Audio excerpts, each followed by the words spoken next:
There was probably 30 guys who came down on this recruiting trip. Ended up meeting some pretty good guys on the trip and had a good feeling about Coach Serino and meeting some of the other guys. Yeah, just about starting something new.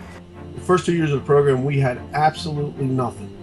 And I owe everything to Coach Serino, because he would pull all our meal money together, make sure that we had a nice meal after the game. He did everything in his power to make us a formidable team. It was certainly a kind of new frontier.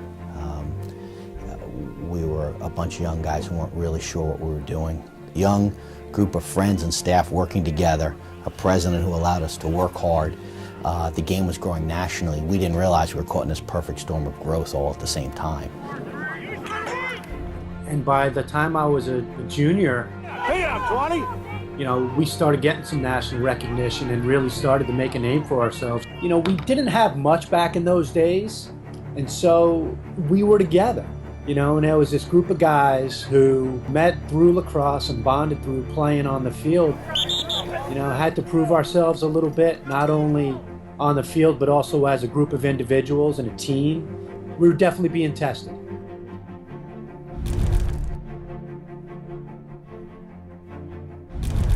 So suddenly our talent base just continued to improve, and we improved as a coaching staff. We felt like that if we could ever get on a level playing ground, if we get them in a fair situation, that we'd be a tough team to beat. It was definitely a learning experience for everybody. It was a team that, you know, we had to come together. We didn't have a choice. I think we never lost that feeling kind of going to the championship, that we were going to fight for each other and we were going to fight for the college. And let's remember the neighborhood. Let's remember who we came from and where we've been, and fight hard for those guys.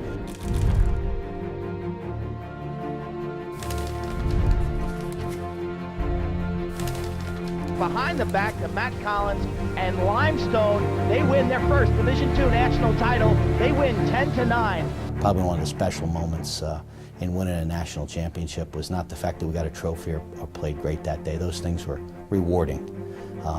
But you'd worked so hard for those things. I don't want to say they were expected, but you figure you put in the effort, you're going to get those things. But coming over the hill and seeing everyone at the tailgate, watching them enjoying each other, watching them part of such a Memorial Day championship weekend, realizing everybody's life was just a little bit better.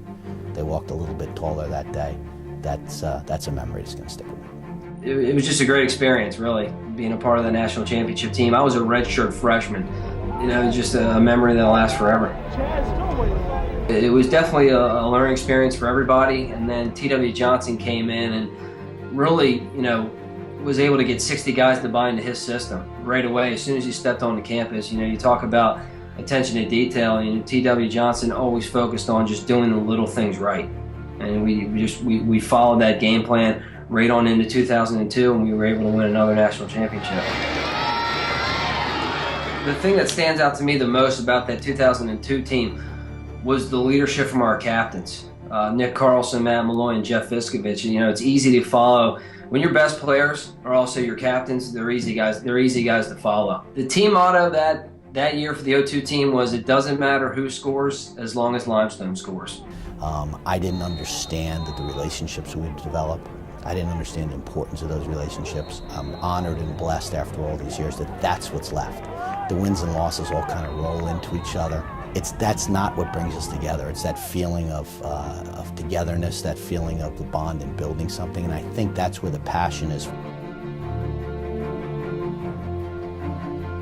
The first thing I did is I tried to learn as much as I could about the tradition and history of the program. It was tough, but it was a good tough. You know, I mean, he certainly instilled a culture, and you know, the other assistant coaches. So I really tried to dig in and find out what made up the program and who the people were. And one of the things that I heard was that Coach Serino, when he returned, his thing was restore the order. That was kind of their motto, and he had done that. You know, they were playing in the semifinals, and they were contending for national championships. Together is a very powerful word in that program, and it's gone from coach to coach, but they truly believe it, and different things have kind of become the symbol of it now. But I think the key to building this program wasn't just to get them to care about each other, but was to get them to care about Limestone College and the community around it. And, you know, what Coach Clark is doing now, and continuing a lot of the traditions of quarry runs and touching the rock, I think gives everybody that connectedness. And then that just kind of translated to them embracing adversity in different situations, whether it be being in a tight game or being on a bus that doesn't have air conditioning or a bus breaks down. So that was really what I saw when I got here. All the pieces, and I don't necessarily mean the players, but all the pieces, all the intangible things are here obviously to be excellent. And how can we increase it? And what I was trying to get our guys to see is that we're excellent. How can we increase upon that? How can we do even better? You know, you're doing a great job in the weight room, how can we do better? You're doing a great job in the classroom, how can we do better? I think all 18 to 22-year-olds and most people in general have imaginary ceilings, and we tried to get these guys to break those ceilings.